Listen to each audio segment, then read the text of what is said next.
Mga taga-Kolosas Kapitulo 2. Nais kong malaman ninyong gayon na lamang ang pagsisikap ko para sa inyo, gayon din para sa mga taga-Laodicea at sa lahat ng hindi pa nakakakita sa akin ng personal. Ginagawa ko ito upang palakasin ang kanilang loob at upang mabuklod sila sa pag-ibig. Sa gayon, mararanasan nila ang ganap na pagpapala ng tunay na pagkaunawa at kaalaman patungkol sa hiwaga ng Diyos, na walang iba kundi si Kristo. Sa pamamagitan niya nahahayag ang lahat ng kayamanan ng karunungan at kaalaman ng Diyos.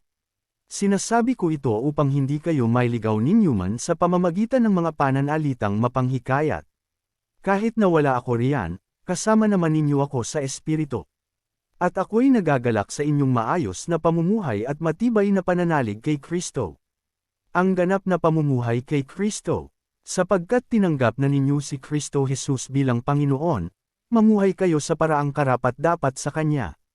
Magpakatatag kayo at patuloy na lumago sa pagkakilala sa Kanya. Magpakatibay kayo sa pananampalatayang itinuro sa inyo, at lagi kayong magpasalamat sa Diyos. Mag-ingat kayo upang hindi kayo mabihag ninyo man sa pamamagitan ng walang kabuluhan at mad-ayang katuroan na hindi kay Kristo nagmula, kundi sa mga tradisyon ng mga tao at sa mga alituntunin ng mundong ito.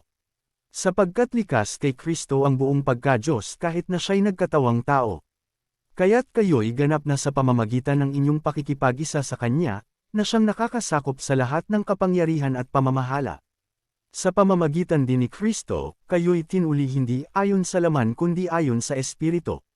Sa pamamagitan ng bautismo, nailibing kayong kasama ni Kristo at muli rin kayong nabuhay na kasama niya dahil sa inyong pananalig sa kapangyarihan ng Diyos na muling bumuhay sa Kanya. Kayong dating patay dahil sa kasalanan, kayong mga hentil na hindi nasasakop ng kautusan ay binuhay ng Diyos na kasama ni Kristo. Pinatawad niya ang ating mga kasalanan at pinawalang bisa ang lahat ng naisulat na alituntunin laban sa atin, pati ang mga pananagutang kaugnay nito. Pinawi niya ang lahat ng ito nang ipako siya sa krus. Sa pamamagitan ng kanyang kamatayan sa krus, nilupig niya ang mga pinuno at kapangyarihan ng sanlibutan. Ang mga ito'y parang mga bihag na kanyang ipinaroda sa madla bilang katunayan ng kanyang pagtatagumpay. Kaya't huwag na kayong magpapasakop pa sa anumang alituntunin tungkol sa pagkain o inumin, tungkol sa mga kapistahan, sa bagong buwan o sa araw ng pamamahinga. Ang mga ito'y anyo lamang ng mga bagay na darating, ngunit si Kristo ang katuparan ng lahat ng ito.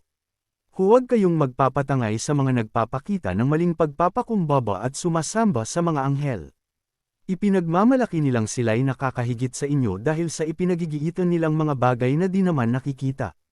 Ngunit ang totoo, nagyayabang lamang sila dala ng kanilang isipang makalaman. Hindi sila nagpapasakop kay Kristo na siyang ulo at may kapangyarihan sa buong katawan. Siya rin ang nagdurugtong ng mga bahagi nito sa pamamagitan ng mga kasukasuan at mga litid. Siya ang nangangalaga at nagpapaunlad sa buong katawan ayon sa pag-unlad na ninanais ng Diyos. Ang bagong buhay kay Kristo. Kayo'y namatay ng kasama ni Kristo at hindi nasakop ng mga alituntunin ng mundong ito. Bakit pa kayo sumusunod sa mga alituntuning tulad ng, huwag hahawak nito, huwag titikin yan, huwag gagalawin iyon? Ang mga ito'y utos at katuroan lamang ng tao, at nauukol sa mga bagay na nauubos kapag ginagamit. Sa biglang tingin, tila nga makakabuti ang ganoong uri ng pagsamba at ang ganoong pagpapakumbaba at pagpapahirap sa sariling katawan. Ngunit ang mga ito ay hindi nakakapigil sa hilig ng laman.